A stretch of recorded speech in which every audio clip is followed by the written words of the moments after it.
So the fickle whims of culture should never be a measuring stick for what's right. Cultural fads, they have a way of shifting with societal winds. It's not always a good thing.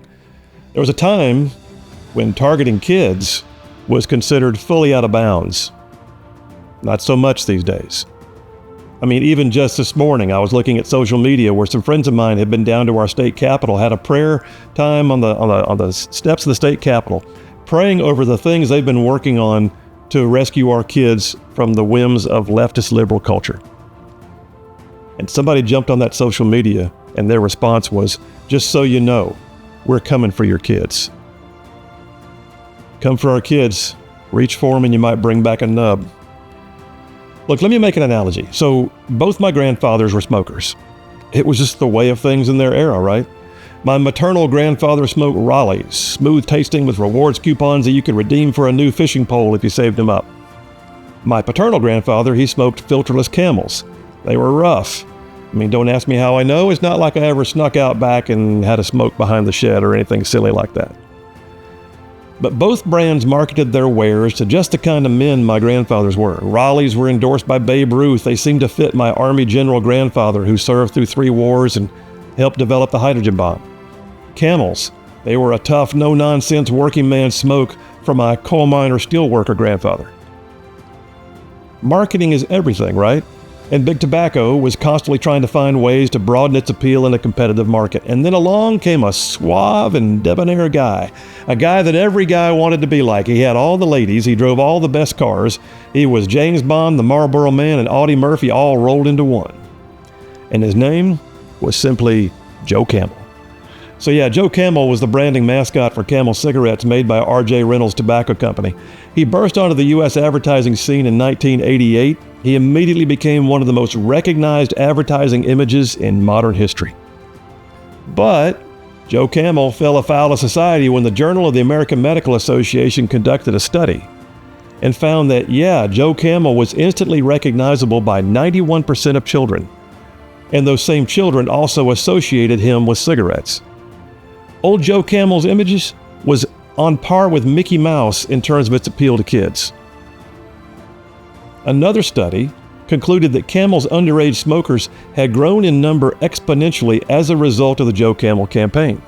So in 1992, a San Francisco attorney filed suit against Reynolds Tobacco, alleging that Joe Camel was intentionally targeting minors and that, R.J. Reynolds was profiting from underage smokers.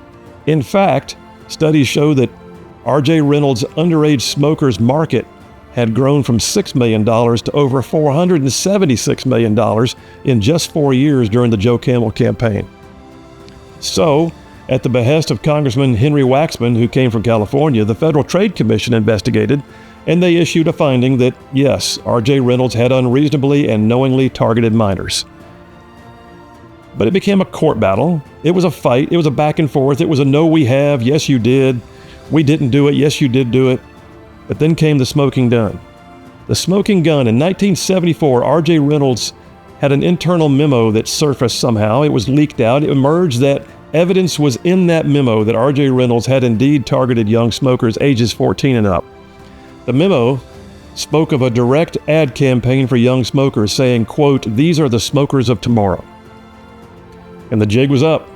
And in 1997, R.J. Reynolds retired Joe the Camel.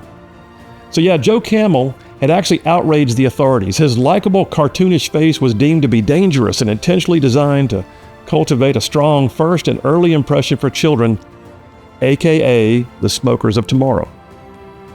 Look, there's no excusing what R.J. Reynolds' targeting of kids was.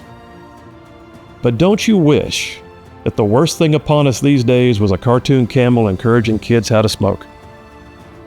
In my lifetime, y'all, the powers that be saw fit to lead a charge against a major corporate entity because the corporation was believed to be enticing kids into an unhealthy lifestyle. Adults were literally grooming kids to be the next generation of smokers. And yet now, we have drag queens performing at so-called family-friendly events, and we're told that questioning this behavior is tantamount to domestic terrorism and somehow homophobic. Parents and concerned citizens are berated for daring to question, complain, or protest the idea of children being exposed to men cross-dressing and hypersexualized women's clothing with exaggerated female characteristics. Listen, men who quite literally are lampooning and objectifying women while dancing provocatively and making lewd remarks should never be acceptable. And opposing this distorted behavior is somehow though screeched at as being a gross affront to the rights of the gay community. It actually requires very little effort to mentally assent to the idea that parents should always be wary of men who dress as women and cavort in front of children. There is nothing normal or comfortable about any of it. The history of drag itself is a full buffet of madness, and yet they come, often by invitation, to schools and libraries, community centers to host their drag queen story hours. But ask yourself this: why the makeup? I mean, if all they wish to do is just read stories to kids, why dress up like clownish women when you're really men? Because it's not really about the reading, and everybody knows it. This is about the clearly stated purpose of grooming the next generation. By cartooning women in front of children, they are attempting to normalize abnormal and unhealthy behavior. So how do I know this? Because they say so. They say so themselves. It's no secret. You can read it yourself on the organizational website of Drag Story Hour. Here's the quote. Brace yourselves. It says, quote, "Storytellers use the art of drag to read books to kids in libraries, schools, and bookstores, and Drag Queen Story Hour captures the imaginations and the play of gender fluidity of childhood and gives kids glamorous and positive and unabashedly queer role models. In spaces like this, kids are able to see people, they say, who defy rigid gender restrictions and imagine a world where everyone can be their authentic selves." Listen, there is nothing about what I just said that should be acceptable. And the idea that they just announced it as unabashedly queer role models. A role model? So being a role model means to encourage others to emulate behavior. A role model is somebody who allegedly is setting an example for other people to follow.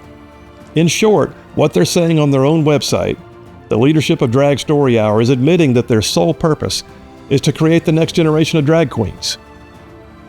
Why is that any different than Joe Camel? Short answer, it's not.